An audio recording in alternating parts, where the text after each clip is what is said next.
Okay, good afternoon, everyone. I want to welcome you to another new week, and of course, to another statistical topic. Of course, today the focus is going to be on diagnostic plots. So, before now, we find ourselves in a situation where we actually want to understand the true relationship between variables. And of course, in order to be able to have that understanding to help with inference, we normally start with model specification. Of course, we are doing that within statistical framework, by trying to, what we do is to specify our model. And whenever a model is being specified, uh, we acknowledge the fact that there's an error in our model, and that's why model is made up of a deterministic part and a random part. The random part is the error, and the error in the model, we're acknowledging the fact that there's going to be a distance between uh, what model suggests and what happened in reality. And how do we test? How do we investigate whether the model we have specified will do a very great job? And one of the ways to do that is to investigate whether assumptions underlying the use of the model hold. Of course, the assumptions in a model revolve around the error. And that is the reason whenever we want to investigate how valid is a model, we normally investigate assumptions. So I remember I walked you through stuff like this on Friday, where when I introduced you to regression diagnostics. So the essence of the regression diagnostic is to confront our model with diagnostic testing. We really want to see whether the model we have specified and feeded will do a great job. And when we're doing that, one of the preliminary investigation, trying to investigate, whether the model is going to do a great job or not, is to use a diagrammatical approach that I call diagnostic plots. And one of the diagnostic plots that we can actually, uh, you know, use is residual plots and QQ plots. Of course, so why do I need residual plots? Why do I need a QQ plot? I need residual plots, I want a residual plot to investigate assumptions of linearity, and I need a residual plot to investigate assumption cost and variance. Why do I need a QQ plot? Of course, I need a QQ plot to investigate whether assumptions of normality hold. Okay, and that's why I need those plots.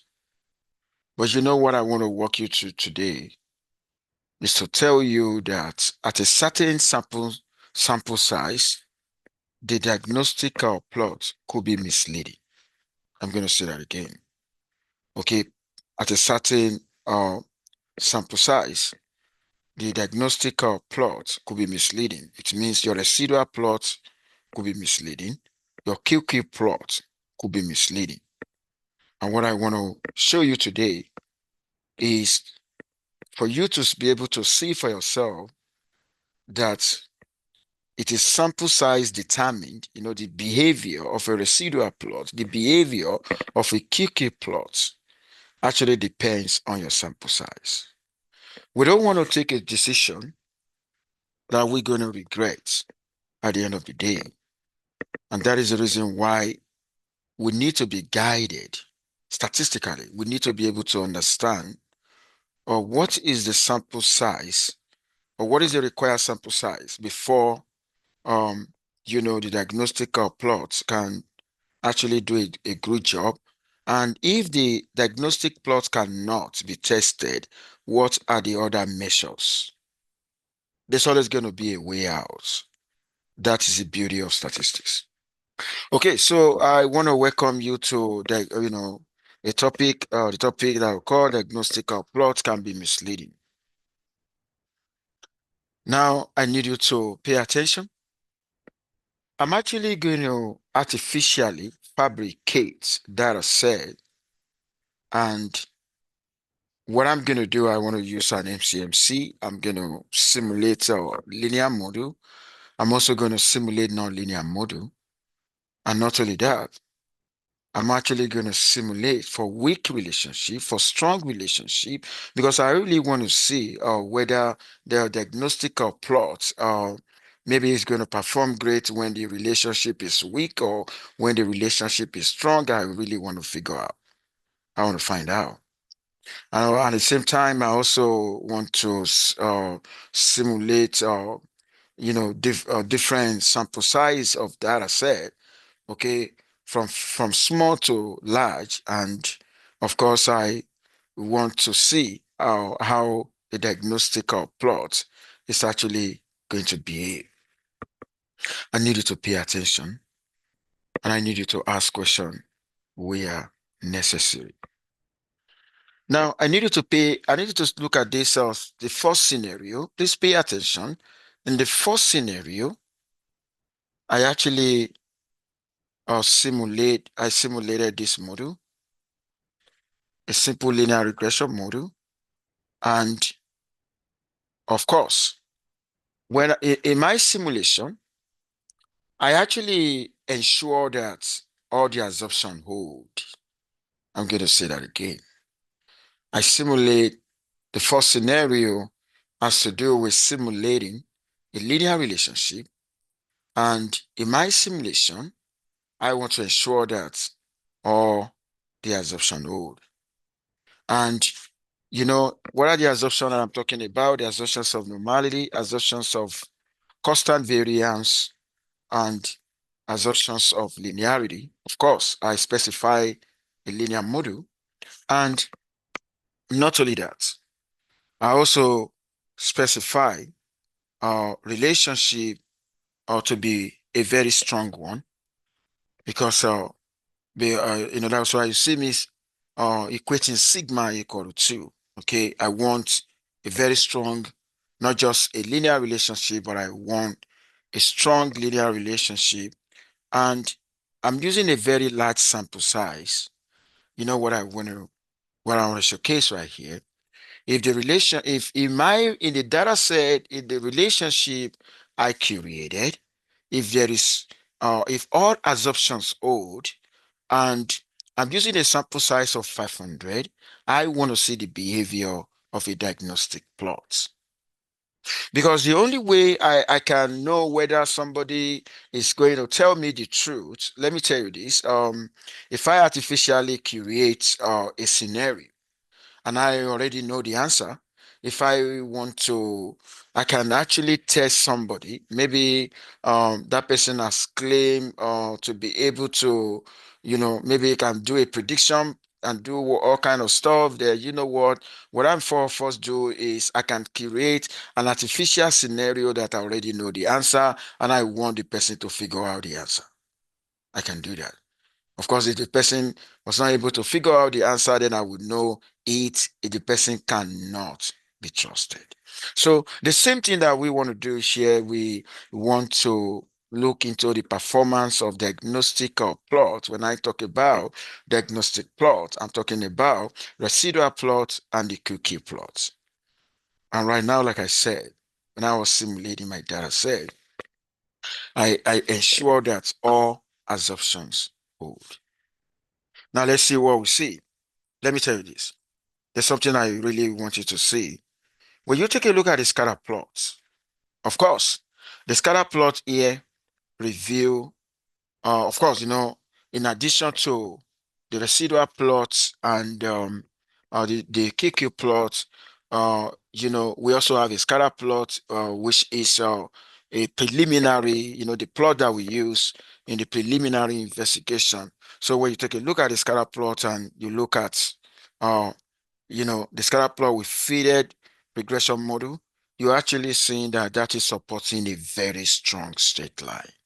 And not only that, if you look at the residual plot here, you're actually going to see that the residual plot here do not show any pattern. When residual plot do not show any pattern, it means linearity assumption hold. And if you also look at the residual plot, you're actually going to see the constant variance assumption is not violated. When you take a look at the QQ plot, of course, point do not deviate from the diagonal straight line. Everything look so fantastic. But I'm going to tell you this. You know why they look so fantastic? Because you are considering a large sample size. I'm going to say that again. When you're considering a large sample size is actually going to reveal the true relationship that exists. But there's something I'm going to say. When we are conducting research, we are limited by budget. Getting a large sample size may be very, very expensive. And that is the reason why at times we normally settle for small sample size. Okay. Now, I wanted to see this. You're actually going to see that the Kiki plot, the residual plot, the scatter plot, all of them here actually they behave very well because they're able to capture the underlying true relationship that I specify at the beginning when I was simulating my data set. But there's something I want to do right now. I needed to pay attention now. I want to reduce the sample size to 50. Okay? I have initially I have 500 sample size. But now every other thing still remain the same. I'm actually still, allow all the assumption to hold. Of course, I still have a strong relationship. If you take a look at, except that uh, instead of sigma equal to 2, I do sigma equal to 4, but that doesn't matter. Okay, so now when you take a look at what I have right now, okay, uh, I say if you take a look at this, if you take a look at that, if you take a look at this guy now, okay, if you take a look at that guy now, okay, now, and if you take a look at the residual plots, okay, because I've used a small sample size, okay, there's a violation of assumption, okay. Of course, when you look at the residual plot, it shows potential violation of equal variance, and the Kiki plot also show potential violations of normality. Okay, and let me tell you this. Okay, according to the model that we have specified, there was no violation at all in our model. But the Kiki plot, the residual plot, you know, they actually, uh, they did not really uh, behave well here. And the reason why they don't behave well is because of the fact that the sample size is small. And that is the reason why in statistical analysis, we normally encourage researcher to take a large sample size because the large sample size has effect. And let me tell you this. So I'm still coming to how this can be addressed. Okay. But that's what I'm going to show you now. Now I want to go to another scenario and I need you to pay attention. Please pay attention. I want to go back to the last sample size Okay, I want to go back to the last sample size, but you know what I want to do? I actually want to have a weak relationship instead of strong because I want to see whether it is not only sample size, you know, that determine the performance of a diagnostic plot. I also want to see whether if a relationship is weak or strong also have a role to play. And you know what I've done? In order to make the relationship to be weaker, I actually introduce a sigma to be 64 because the more the standard deviation, the more the sigma, the weaker the relationship. Okay, so, and I actually replotted. Okay, I actually replotted. But if you take a look at what I have here, there's no any violation. Okay, and that's why I have a conclusion that a weak linear relationship does not equate to violation of assumption. A relationship could be weak or strong. We can have a situation where all assumption hold and the relationship is weak or strong. There's no any issue. There's no connection. But the most important thing is the sample size. Does that make sense? And that's what I find out. Okay, I want to go to another scenario, but this time around, I actually want to compare. I want to see if there's a violation of linearity. I really want to see the way the diagnostic plot is going to behave. And you know what I'm going to do?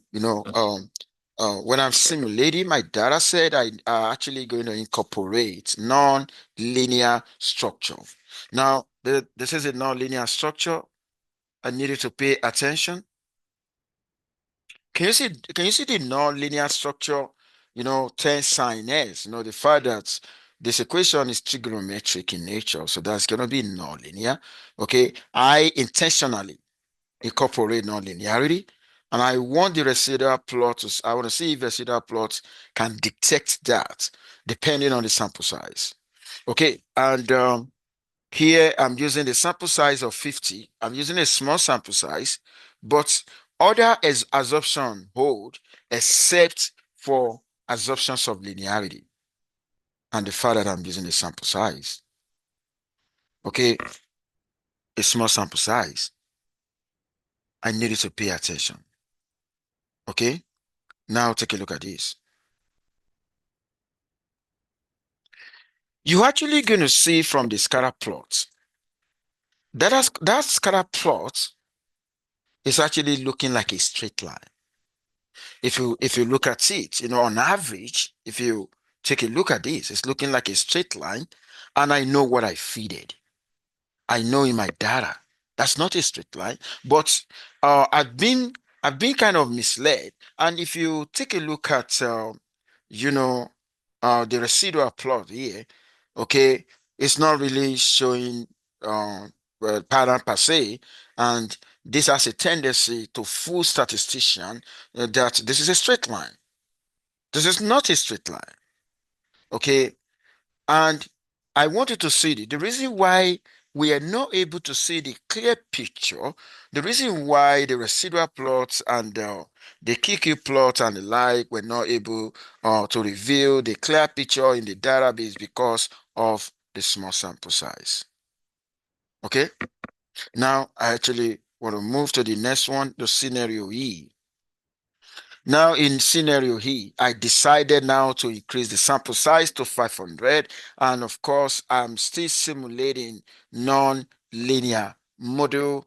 And of course, the error followed normal distribution or assumptions of normality hold, assumptions of or other assumption hold, but except that I'm using a non-linear model. Of course, using a non-linear model, assumptions of linearity is violated. I know from the one, from the relationship that I simulated. But you know what?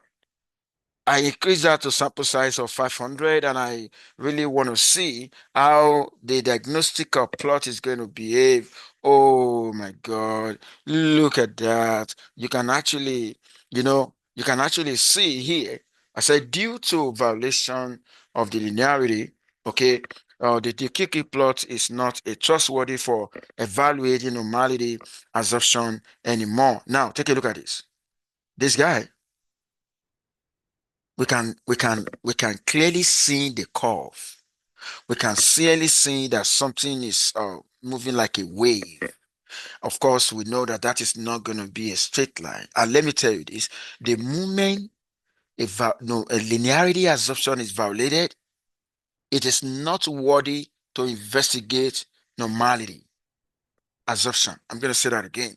The moment linearity assumption is violated, okay, the moment linearity assumption is violated, you do not necessarily need to investigate normality. And why? Take a look at this guy. You remember, you know what this guy is trying to talk about? That guy is talking about two things. I want to award an extra credit. Can somebody tell me what that guy is talking about? He's talking about two things. Okay. Who is going to help us out? Okay. Give me 1 second. Actually, I mean this guy. That guy is talking about two things. Can somebody tell me what he's talking about?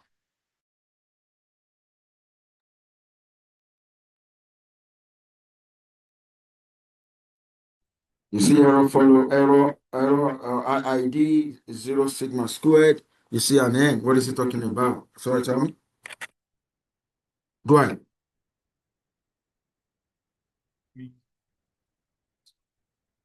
Okay, thank you so much. Um, mean zero variance sigma squared. What is this? What is a practical significance? What is mean equal to zero? Mean equal to zero talking about on a practical ground. We say mean equal to zero. Mean of what? Can somebody help again? Thank you for sharing that. Is there anyone? Let's say mean expected value of error equal to zero. What is it talking about? You saw? When the expected value of error equal to zero, what is it meaning? That is linearity. Does that make sense? When expected value of error equal to zero, it means straight line. That's what it's talking about. Now, when the variance of error is sigma squared, then it means constant variance. Does that make sense? So, situation where there's a violation of linearity, I do not need to investigate normality. It is not trustworthy to investigate normality because it is only when the expected value of error equal to zero, when the variance of error is sigma squared, that I can now say error follow normal distribution with a mean of zero and a sigma squared. Statistics is like a story that goes on and on and on. If you really want to understand statistics, you need to be able to be ready to listen to a lot of stories. Okay, so take a look at that. But you know what? Because there are different kind of non-linear models, I also want to try different. Now, take a look at this. You know what I want to do now? In scenario here, please pay attention. If you don't understand, ask me a question. I want to go back to linear model, but you know what? I do not want my error to follow normal distribution. I want my error to follow gamma. Has anybody heard about gamma distribution? Okay. Um, let me do this.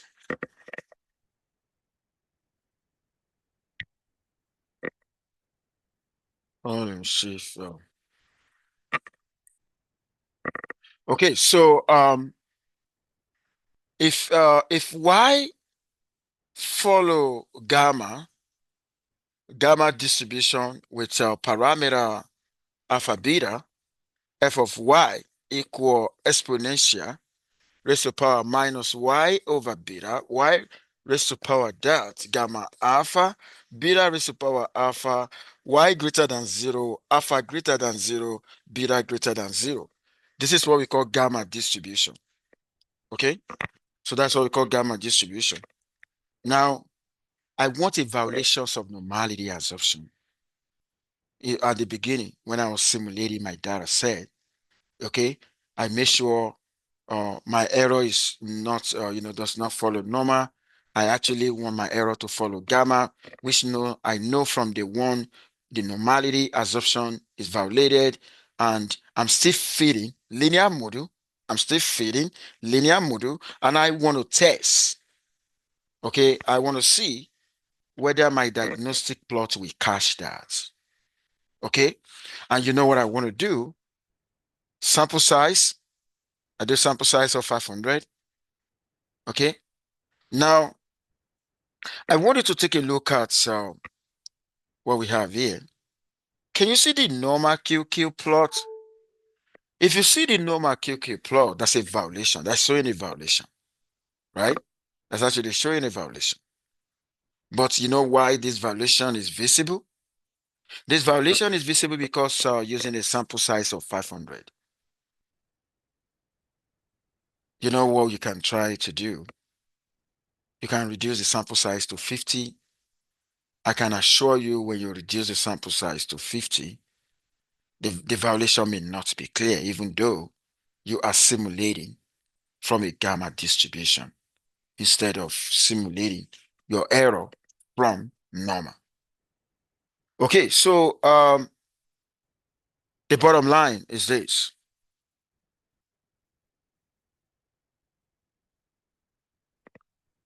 We want to have a conclusion on this. And the number one conclusion we have noted, the diagnostical plots are more trustworthy when the sample size is large. They are not trustworthy when the sample size is small. And that's what we find out.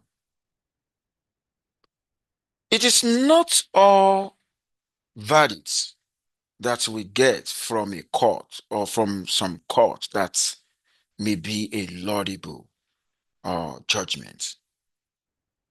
At times we could get error judgment from courts.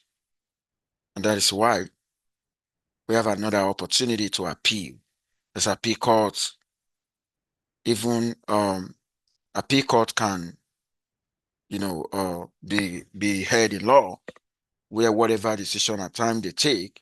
And that's why they make sure in appeal court is not just one judge. I want to believe to the best of my knowledge, there's more than one judge. They're actually going to vote. And the highest is to go to Supreme Court. Of course, they have more than one judge in Supreme Court. They're also going to vote.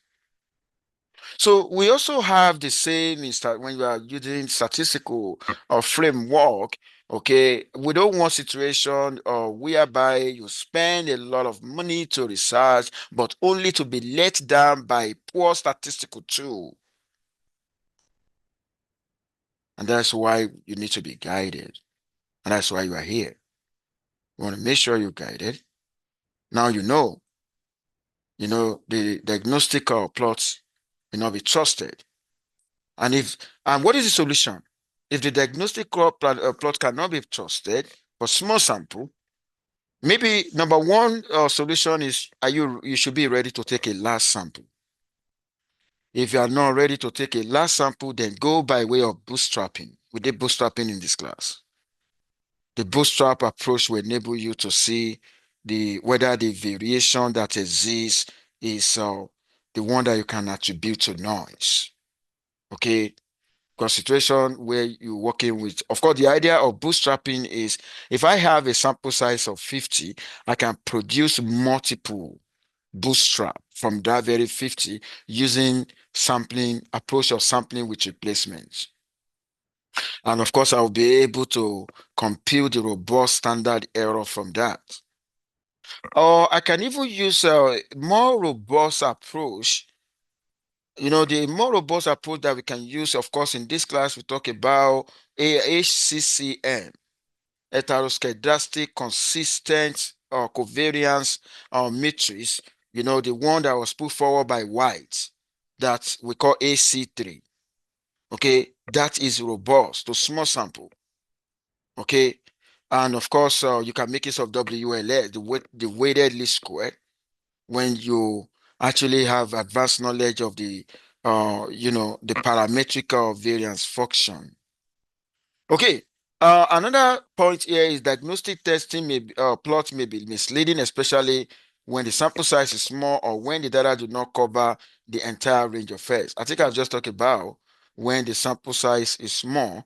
At times you could have situation if you don't consider the entire range of S, like that S depends on your predictor. But at times we may want to truncate, we may want to interested in all the range of fares. Okay, and there's possibility that we actually going to experience that with diagnostic plotting. Now I said this, weak relationship doesn't equate to violation of assumption. When every assumption hold, of course, relationship could be weak, could be strong, and that's exactly what we mean. In fact, relationship there may not even be relationship at all, because situation where when you take a look at the p-value associated with your regression slope and the p-value is greater than a given level of significance, then it means you actually fail to reject the insignificance of the predictor. There's possibility or assumption old and the p-value is significant. There's possibility assumption holds and p-value is not significant. So a weaker relationship or a stronger relationship does not actually equate to violation of assumption. Now, another point is diagnostic plots may not capture violations, which I've shown you today. Okay, it may not capture violations. And another point is violation of one assumption may affect the diagnostic of another assumption. I told you the other time, situation where linearity assumption is violated, you do not need to go for investigating assumptions of normality, because the moment assumptions of linearity and normality are related. So the moment linearity assumption is violated, it is not trustworthy to look into assumptions of normality. And the bottom line is just that the diagnostic plot can lie when the sample size is small. That's just the bottom line. It can lie when the sample size is small.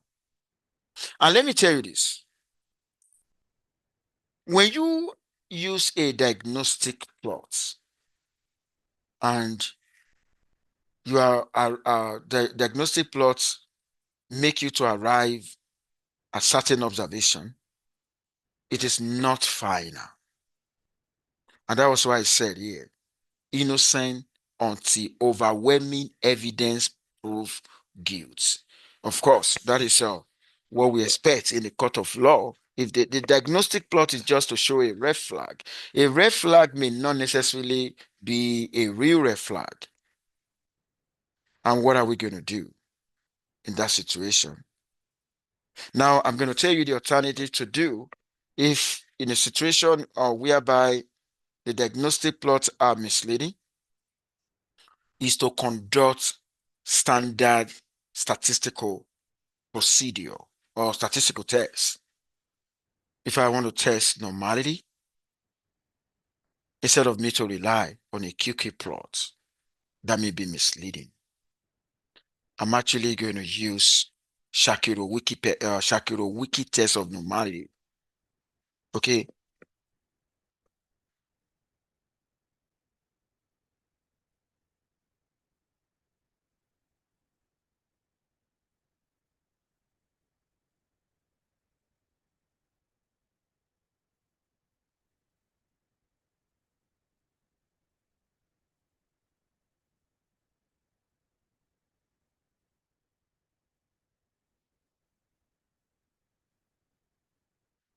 In R, if I write Shapiro.test and in the parentheses residual, what that guy is doing is to test. It's going to generate a p-value. And let me tell you the non-hypothesis of this test. Error followed normal distribution is the non-hypothesis. The alternative is that error did not follow normal distribution when p-value is less than 0.05 level of significance, there's a violation of normality. So which means you are expecting, if the for normality assumption to hold, okay, the p-value should be greater than any reasonable level of significance. So instead of you to rely on Shapiro, or sorry, instead of you to rely on QQ plot that may be misleading when the sample size is small, use Shapiro.test. This was developed. This was actually put in place by Shapiro Wiki. There are different kinds of normality tests that we have Shapiro Wiki tests, we have Adamson-Darling tests, we have Kolmogorov-Simonov tests. They are all tests for normality. Now, instead of me to rely on a residual plot for constant variance absorption, I can actually, revisit some statistical tests for, equal variances in literature. I can revisit a Brinspieger test. I can look at non-constant variance tests. I can look at the Levine test. There are different kind of tests. I can do Bartlett tests. So there are different kind of, that will give you opportunity to take a common decision where you're actually going to use a p-value instead of relying on a diagnostic plot. And that was why I said innocent until the overwhelming evidence proves guilt. You can only get the overwhelming evidence when you conduct a standard statistical test. Okay, and I said, believe that no assumptions have been violated unless there's a strong evidence in the diagnostic plot. Okay, so the diagnostic plot at times may not give you the strong evidence, but the diagnostic plot is actually going to show a red flag, and when it shows a red flag, that is not final. Investigate further. What am I having next? Like I said, statistics is like a story. On Wednesday, 1 second. I think I uploaded the material.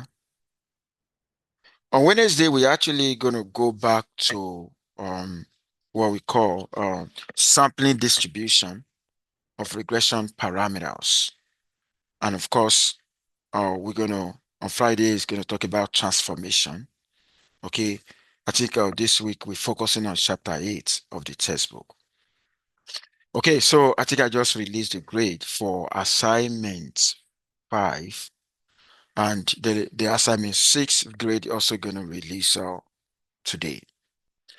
And of course, we are counting down to midterm 2, and I'm also going to release information about the practical assignment, because we've done a lot now. We should be ready for that.